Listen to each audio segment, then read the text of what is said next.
indo nanya fando jabi ni ɲininkali sugu tiɲɛ la u b'an degun an bɛ ala deli ala ka ninnu ba ka bɔ silamɛw cɛ la ko lankolonw de don ko cɛjuguw de don ko haramulenw de don ko ni e ye jɛnɛya kɛ muso min nɔfɛ ko a ye denmuso sɔrɔ ko o kɔfɛ e nana o muso in furu a denmuso in bɛ se ka k'i ka jumara min ye wa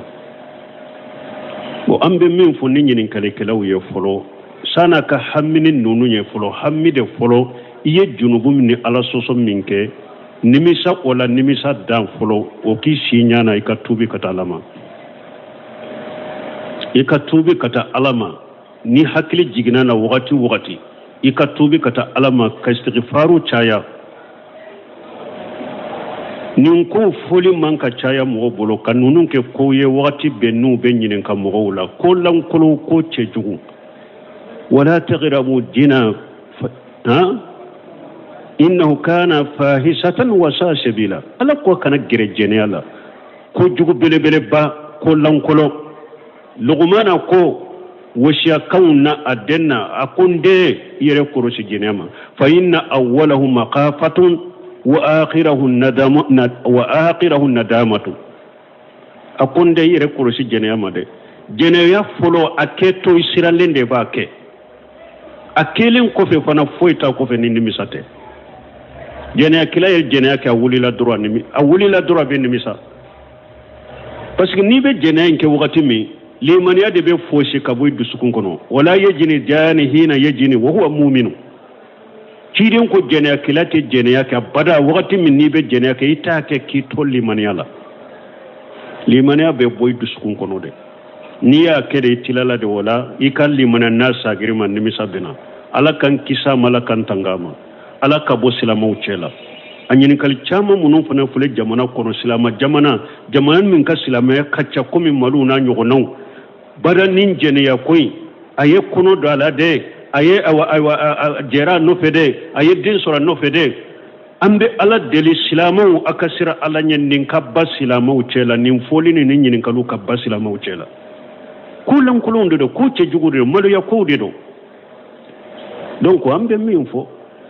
ni mɔgɔ min kɔni e jɛnɛya kɛ muso min fɛ a ye denmuso sɔrɔ i ye a ye den sɔrɔ i ye denmuso sɔrɔ i ye n'a bɛ tobira ka bɔ jɛnɛya in na i y'a furu n'i y'a furu i donna n'a ba ye den bɛ k'i ka jumara min ala ka aya kɔsɔn warabaibukum allati fi hujurikum min nisaikum allati dagalitum bihinna muso n'i y'a furu i y'a furu siri e donna n'a ye den de b'a bolo denmuso b'a bolo hari n'a ma min sɔrɔ a bɛɛ y'i ka jumara min an bɛ min fɔ o ye o de mais n'a y'a sɔrɔ i m'a ba furu ka don n'a ye k'a fɔ wa n ye jɛnɛya ka ba nɔfɛ n denmuso de i ka jumara min tɛ o la dɛ n'i m'a ba furu ka don n'a ye i jumara min tɛ denmuso ɲɛ o la dɛ parce que sariya den tɛ a tɛ se ka kɛ jumara min mais ni donna n'a ba ye i y'a ba furu i donna n'a ba ye ba in denmuso bɛ hari n'a ma min sɔrɔ o bɛɛ bɛ don i ka jumara min la o kosɔn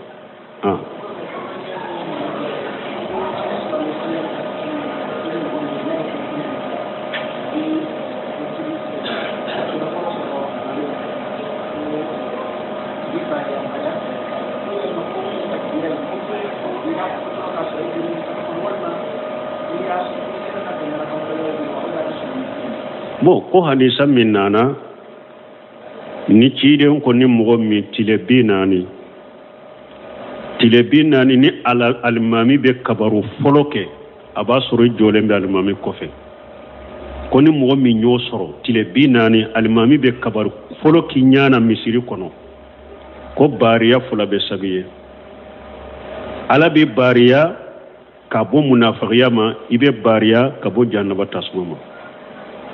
ko yala kabaru fɔlɔ fo a ka k'i ɲana ou bien i ka bɛn arakan fɔlɔ ma la dɔɔnikɛbaw ko fo kabari fɔlɔ in ka k'i ɲana k'i to misiri kɔnɔ dɛ hari kabari fɔlɔ in kɛra dɔrɔn nana o tɛ dɛ n ye alimami sɔrɔ ruku la o tɛ dɛ kabari fɔlɔ in ka k'i ɲana de misiri kɔnɔ i bɛ alimami kɔfɛ laɲini ye o de tile bi naani n balimaw a ka gɛlɛn de bolo salafu dɔ ko san 70 kabari folo make ale kofe sambi wolonfula misiri la doko sambi nani mbo miri Sayyidul Musayyab sambi nani alimami makabaru folo ke ale kofe misiri la mais ni ko anga tilebi nani matrafa be dafa mo mi mbolo aka damina bane tilebi nani kabaru folo kake ikinya na misiri kono mo mi be se ka matrafa na be sura bolo aka dogo de alaka kimandama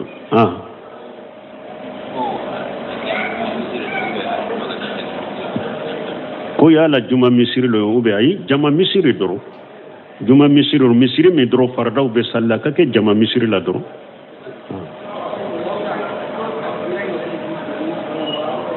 fo kabaru ki jolende soro misiri kono be almami kofe la nyini ode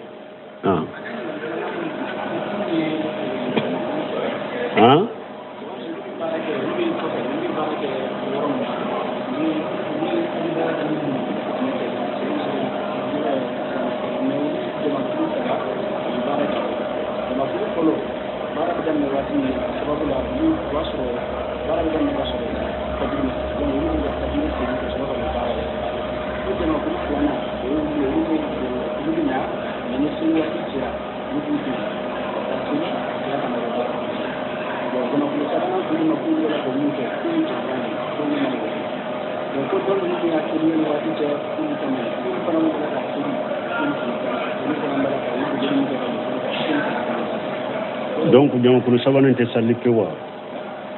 jama kulu sabanay kulu ta ke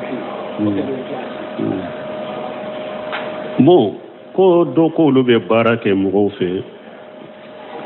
na ya suru nunu nya haqiqai ko lu jama kulu sabade be barake do fe silamate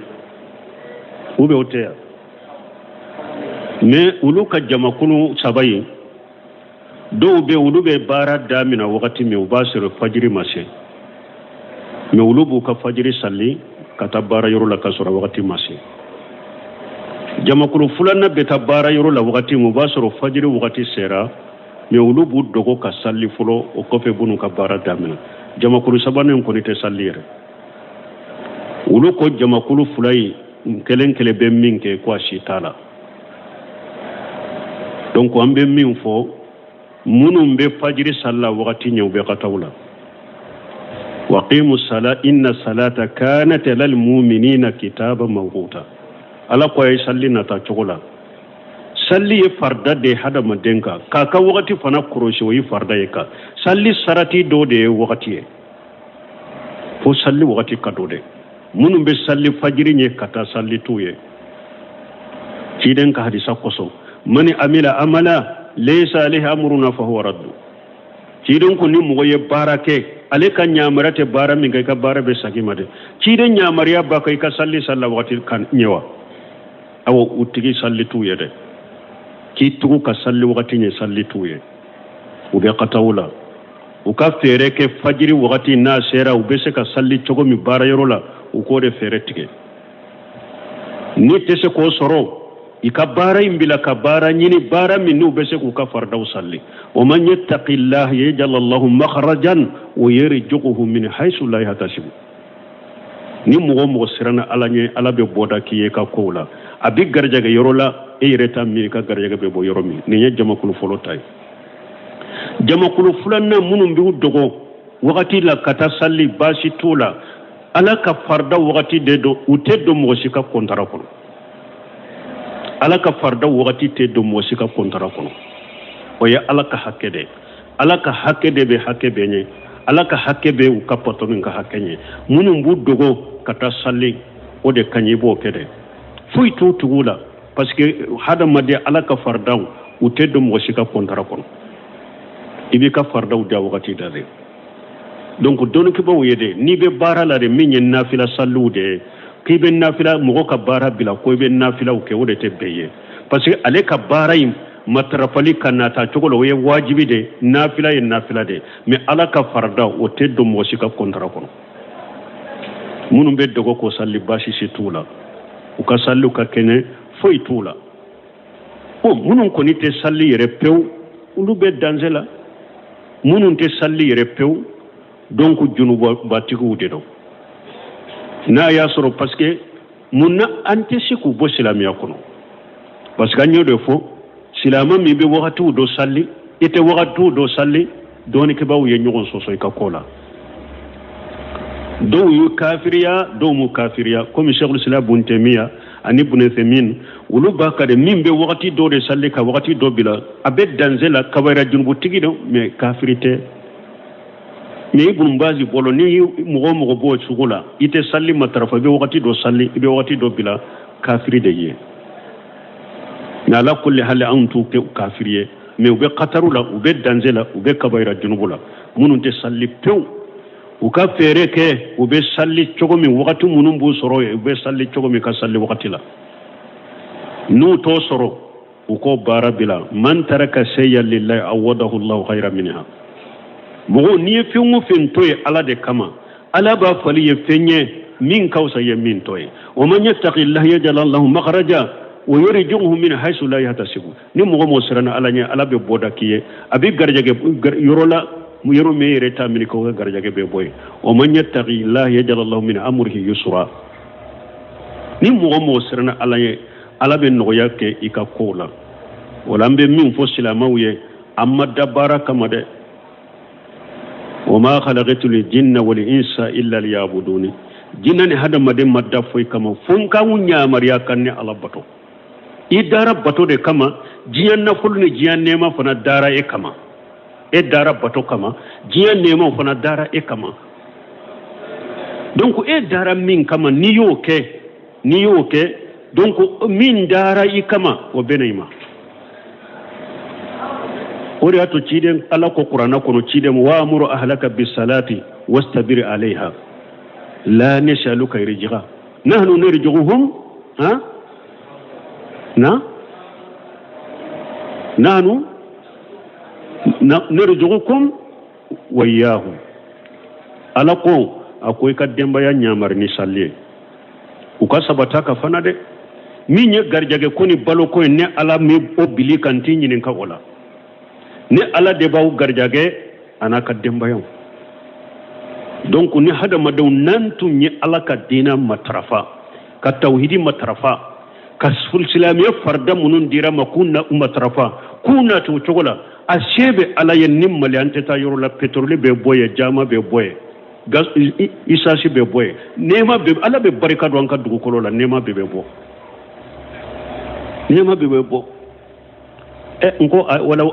ولو كان أهل القرى آمنوا واتقوا لفتحنا عليهم بركات من السماء والأرض ولو أن أهل القرى آمنوا واتقوا لفتحنا عليهم بركات من السماء والأرض أنا كنت كل مغو نوتل لمن نني عليه كان على كلمة بتوما في فرنكا وسرنا نني عليه ñu nyamaren mi uyake ñu fatanya kabo minna uyatoy dugu kulo barika sankaba barika dugu kulo barika ntumba dayele kanuma wallahi nanye tauhidi mina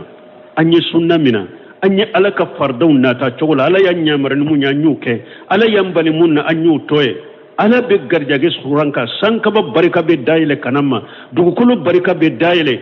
fingo fenyen nafa fende ala ba be bilanka dugu kurun jukuramba bo kanyere nafana donc ambe min fo silama wure silama dawnye an kasira ala nye amma fo mo sikani ka baloni ka garjaga ni o ben nim fo qisa dodo kateme ko cede do fantando ale tara bara yoro la dugu kono bena fo ita bolanana salli wati sera ayin muso nyininka ako denw salliraba ayi ako denw mbe sinu la salli wati ne mu kunu ka sallire parce que dumunité mimbe duma ode yato sinu ran ne yubila parce que ni ne yu kunu sisa ku ka salli dumunité ube kasi fente fana mimbe duma ne mu kunu de ako ukunu hari ni dumunité mimbu duma ukunu farda ye farda de alaka farda alaka nyamare ka kunu ukasalli o yedde miseni kunu na usallira demisenu sallira dro do nana ce ka dagosi a bɔra ko jɔn do a ko ne t'i dɔn i tɛ ne dɔn o y'a sɔrɔ o ye balo caman de ta o b'a bolo a ko ni minɛ i ka taa di i ka denw ma a ko wallahi ne ye nin balo ninnu ta n t'a dɔn n bɛ taa di mɔgɔ ma ala de ye n tile i ka da la n t'i dɔn balo de la minɛ i ka taa di denw ma cɛ ko muso ma ko m'a f'i ye a ye aya kala kan wa'mur ahlaka bis-salati wastabir 'alayha la nas'aluka rizqan nahnu narzuqukum ou bien narzuquka de wa ha nahnu aya na cogo nahnu narzuquka parce que fulaw ko nahnu narzuquhum parce que wodi atomba ke kamira la nahnu narzuquka wa iyyahum ni ala de be garjage ani dew donc la mbalimaw ambe min fo silamaw be ambe yoro yoro jamana in kono nano jamana in ko kanaka anka hamminan ka silamiyai anka hammini ni salli nye anka salli matrafa ni mbaraw ni jiya baraw ni nafulo nyinu nunu kana to ni ala ka hakkebe ciyambolo de ambe min fo yenninde ala ka hakkima di silama dew mo be yoro yoro kala ya sirnya dama kalimana dama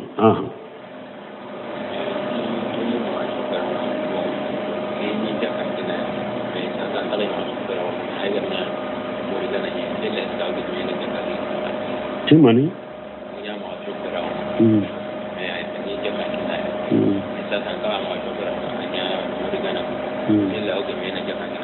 Bon, ko do tumbe soferiya la ale bolo ko ale be jakka dama ko mesi sale ate ale bolo soferiya la kera mori ganande abe daga ale ka jakka dama wa na ya surni e jakka dama ibe se ka konanjiya ke ka wele ka be mori ganaya ina aba dabila ibe jakka dama mais ni ya do ni e jakka dama te mori ganaya imbila ni nisika ka tabila ni jakka indira ma fana ba abi yere demena ka mori ganaya indela kana dama ala yan sirnya baga munum be nu be tawhid ni sunnaka ni degumbula sai ka jakka di uluma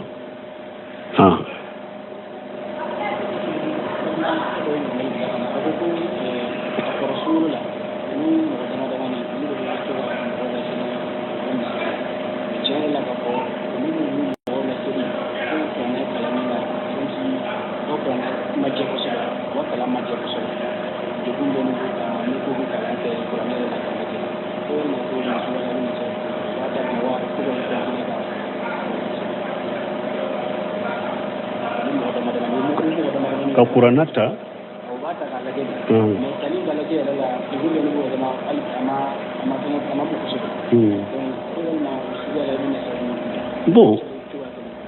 bon ko do ko olu be mo de la sali sungalon nafila la me olu ka kurana mammo mana utese ka kurana kala kanye hari nu ye kitabuta hari nu ye kuranata nu ba ke kakala atese ka kala kanye ubolo aka gele ku be kontinu ubu kabila kala mbaga ka chawlu ka dabila uka kala folo kata kurana kala kanye sisa alhamdulillah kala mbaga ka chanu be soro mugo la ni mugo la salli ube sora munu mone mbu bolo uka kurana to nafila de faqira ma tayassara min alquran sora munu mone mbu bolo nu lu kala ncho kanyu bolo uka ulu kala ni mugo ye kan nafila te yoro min doni tu bolo yoro min famu tu bolo uko toy ambe ne shiha min kuye oyode ni mogo be min kanyi kateme uluka obe soro uluka mogo la salli ni o mogo te ni ulu de be chogo kelende la fana almami werete na be tarawih ke ni mogo ye donc ukana bamba ko jako anka qur'ana jigi jako ka qur'ana ta dafe ka jigi sungalo la wajibi tew sunna do fen kam ne do mustahabu de do ni min be sala wajibite donc abese yoro munu na qur'ana la ayeto ko ulukala ak qur'ana yoro min famu tawbula ko yoro bila faqira ma tayassara min alquran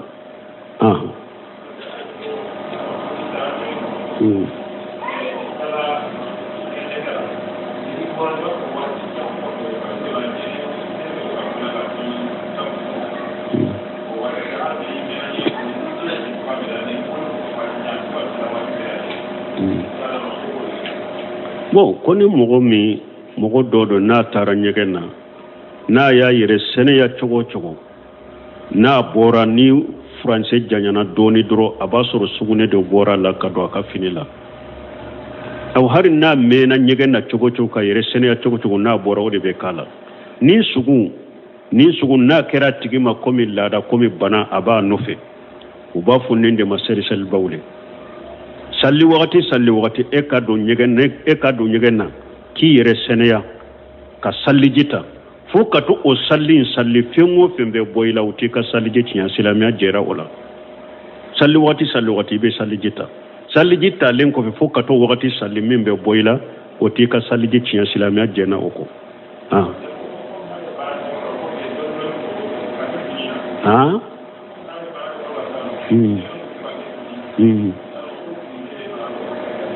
bon ni nyegane kera finima akera yoro minna finina ibese ko yoro ninko hari ni ewa yoro nyigine nda fendo ina bese ka salli ni be sugune ko kabwala na dona yoro mi wa alaykum salam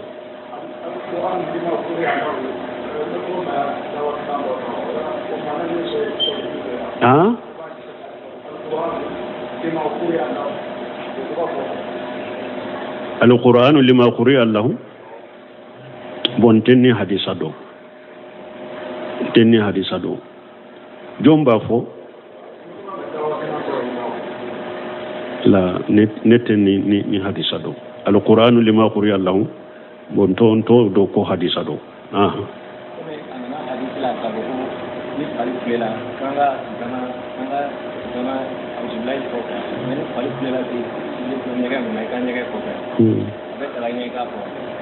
bo ko kon hadisan nana kon ni falik kasira ikafa auzubillahi minash shaitanir rajim ni be nyegen kono du ni be nyegen kono kana ala ko sumay ibe auzubillahi minash shaitanir rajim fo iddu sukun kono mais innen kana fo kite nyogon kono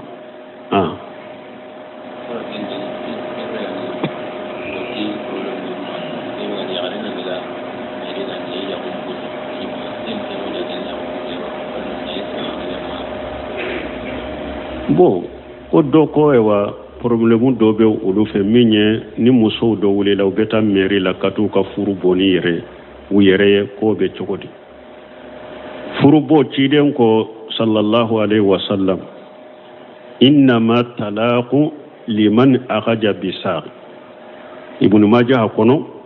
inma talaqu liman akhaja bisaq cidon ko muso bilali be mo de boro mo minye muso gelenga mina la nyine munye muso ye mo min taye mana muso furuke muso bilali be ode bolo umar ibn al-khattab fana ko inma talaqu liman yahillu lahu li faraz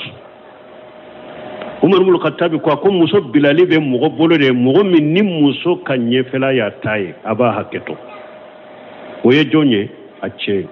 mogo ka faamu nyen fo ya sinya joli nko muso sabatili furula ayen ni furu san ni bila o be cede bo muso cede be bila leke muso yerete saka yere bo furula te don ko ko muso be saka yere bo furula yoro mi ba fo malu khulu o yede ni i ce koy dusukun kono i ce nana degre dola koni ya bi dusukun kono aya nege boyla akoni ya bi dusukun kono hari ni ya yedro idusu be kasi ite saka ka hakeu dama ni muso ni ace koni ya sera ni degere ma idusukun kono doni ke ba ko dagara ika nyini chefe mbila na mi bila aiwa iye na fulo munun don na mbika na fulo sagima mbe boy ka furla ubafu ni maqulu sabit ibn khaysi ka muso ya nindeke anana chidema ako sabutu bin qais ibn samas ako mu'mindo ala ka jonyuma do nete defo sido ala nimba lebo ni minye mais amandin du sukunye ne fana besira islam ya len ko fe besira fi sur waliyay ale be ne ka hakew dafa nete se ka le ka hakew dafa e besira ko ronte se ko ke kinto islam ya ko de se ka to abolo ciden ko aya soro sabitu bin gashi yen nago foro de ke aka furna fulo ako iba kan nago foro saga mawa ako akan nago foro saga ma ako nya kan na foro saga ma ciden ko sabitu ma ewa ko abla wa funnin de makulu ni ce ko a ube jogo jugu do sabatira i cela jogo jugu munu ete se kamunyo koro adona haramu kone ala soso dola ube aye jogo jugu yalla se e yere mamara chogola dongo do nanini dongo do bugoli ite sa koro ya munyu ite sera amunyu koro adagara ika kulu uke iba nyina fembila na mi bila kulu uke ika kan na folo sagama ube if ewa ika woli joka kulu uke uka kan na folo sagama furu kasa ube ni silama sariya be abeta silama sariya fe silama sariya be a ce sege sege ni silama sariya ya nyin aye furu bo kumbe ube fu burja furu be bonni chogore lambalimo mais minye ewa fe nunu au ko tribunal mairie nunu kata mairie la ka furu bo ibnu semina rahimahullah wa nyin karanina ni muso tara mairie la u ye furu bo qawanin alwadiya loi u ye furu bo u be ke chogodi bo ko no semini ye jabilike akonna ya soro loi ye furu bo mairie ye furu bo kumbe muso bolo anye ko munu fo wudu de sabatile mba chema che koni yara dusukun kono teseka a supporter ou be jogol lankono do yera chela ateseka supporter na ya soro mairie ye furu boni ninde de fo be chede la furu kanka bo zizi na ye furu boni ninde furu boli be sabati ube muso ka ce kan nafolo saga mana ke kuluwe ni jiji ye furubo ni furubo kumbe furube bo ube muso ba ka nafolo sabe ke kuluwe bo akosi sasa mais ni ewa juju ye furubo de furubo kunte sariala silamiya sariala ni ce yere ma ka muso bila silamiya sariya fe furuma bo mais juju fana ye furu gurja lola furu gurjara museminu ko muskila bina mayande ni muso furu gurjara nin cogo la sisa furu gurja kunte jiju fana de ye furu gurja qawanil wadiya silamiya tate silamiya sariya be chebe muso konten ka muso de don ka furu mabo juju ba konte de furu bora chemin kada ye furama muskila be muskilate o akonni muskila sisa akonni muskila foni chogo ko damado akonni muskila bena de ni muskila be foni chogo mi hera mau kaddo cena ka muso ce ka sulhu doke mo nyuma ku shendo ni ngola ni ko kerate mo nyuma ku shendo la parce que ce bolo ne ka muso ro furu masa muso ni juju bolo furu sara furu akonni muskila min be a foni chogo te foye mo nyuma de bi shendo nino furu nyogoma fula kaseka kuma uni nyogonche sulhu do kaseka ke ube musube che kan nafolo taku saga mabu mina beke kuluye abeke kuluye sunu nin nunun koni make mogo nyuma mas ewa don munu nyogonche sulhu kake muso ma che ka furu nafolo saga ma ko juju ye furu tigete furu bokunte fana silamiya sariya la furu mabo na boda ye minye mogo nyuma ku sendo nun ko sugula ube muso ewa che ka furna folo tay ku saga manake huluye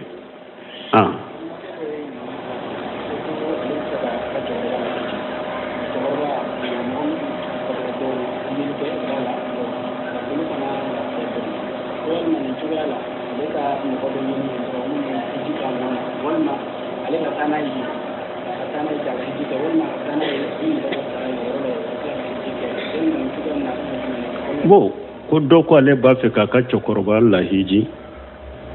e ko te fende ya ko te fenya far kuro fana la fulendo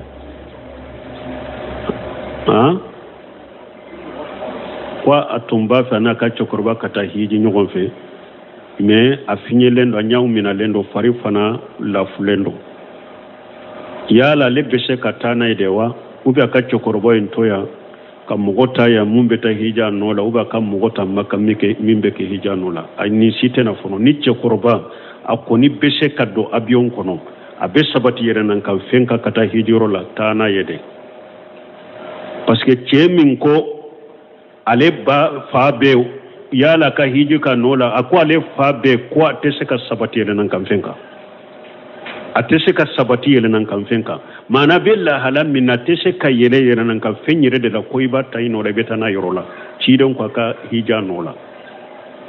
men ni mo bese ka yele nan kan fenta bese ka do avion kono katamaka ka hiju ke mote bila nola folode ayere de beta hiju ke ala kan kisina ya sura parlijilendo adalendo chogoya do de la atese ka do avion kono atese ka do bolifonsi kono ko beta maka wosugu mo be se ka hija nola men na be se ka do avion ko na be se ka ta makka be se ka ta hijirola mo te bila nola ina betade janko yere ni fa be nyogo fe yere katani fay la alla be do munun ke be hera chamandama far kolol la fu min be bana munun be do jabi yoro de do la alla ni dusukun kala sera do jabira fen chama be nya boloy jamu jiwbe fen chama be se ka nya boloy aka jianya na maya kuno fen chama be se ka sanse aka dina kuno fen chama be se ka sanse tana yede bo mo te se ka hiji nin no la folo na yere be se ka do avion kono kata ha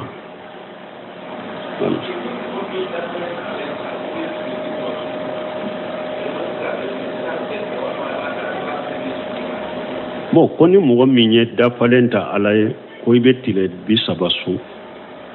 imase ka su yala ini ba su iba tige ube uba tugu nyogona obe ikanganya de bono na ya soro dafale e ya nganya de tile bisaba imbe ba betugu nyogona de ja ko iba tugu nyogona de ja ko ibe tile bisaba imbe suku tugu nyogona de ni ya soro yode nganya ode wajibile mbika me ni ya soro mo nganya ye tile bisaba de fodro me ima nganya ko iba tertibu ka ewa abesu nyogon fe ka tugu nyogona wala chogo minyidia wala ibasu o chogola menat nganyara ka farakare betile bis saba suku tugunyo na de jakwa ibu suku tugunyo na de ore wajibile mbika subhanakallahumma rabbana bihamdika shalla la ilaha illa anta astaghfiruka wa atubu ilayk lindo nanya fando jabi nyinin kali sugu ciala ubandegu ambe ala dele ala kanunum ba kabo silamau ciela kollan kolon dedo ko cejugu dedo ko haramule dedo koni eye jene yake muso min nofe ko aye de muso soro ko o kofe enana o muso yumfuru adu muso mbese ka kika jumara miwa o ambe min fu ni nyinin kale kelaw ye folo sana ka hammini nunu ye folo hammide folo iye junubu min ala soso minke nimisa wala nimisa dan folo o ki sinyana ikatubi katalama ikatubi kata alama ni hakili jigina na wakati ikatubi kata alama ka istighfaru chaya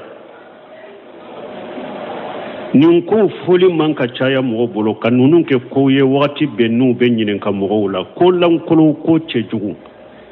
wala taghrabu dina ha innahu kana fahisatan wa sasabila ala ko kana gere jeniala ko jugu bele ba ko lan lugumana ko washiya kauna adenna akunde yere korosi jinema fa inna awwalahu maqafatun wa akhirahu nadamatu akunde yere korosi jinema de jeneya folo aketo isiralende bake akelen ko fe fana foita ko fe nindi misate jeneya kila jeneya ka wulila droit be nimisa parce que ni be jeneya ke wakati mi limaniya de be foshi kaboy dusukun kono wala yajini jani hina yajini wa huwa mu'minu kidin ko jene kilate jene yake bada wakati min ni be jene yake itake ki to limaniya la limaniya be boy dusukun kono de ni ya kede tilala de wala ikal limana nasa girman nimisa bena ala kan kisa malakan tangama ala kabo silama ucela anyini kal chama munun fana fule jamana kono silama jamana min ka silama ya kacca komi malu na nyogonaw bara nin jene ya koy aye kono do ala de aye jera no fede aye din sora no fede ambe ala deli silamaw akasira ala nyen nin kabba silamaw cela nin foli ni nin kalu kabba silamaw cela kulan kulon do ko ce jugude malo ya ko de do donc ambe min fo ni mogo min ko ne jene yake muso min fe aye den muso soro ya aye den soro ye mi den muso soro ye na be tubira kabo jene ya ina iya furu ni ya furu ido na baye de mbe ki ka jumra me alaka aya koso warabaibukum allati fi hujurikum min nisaikum allati daghalitum bihinna muso niya afuru iya furu shiri e donanaye dende babulu demuso babulu hari nama min soro abbe ka jumra me ambe min fo oye ode me na ya soro ima ba furu ka donaye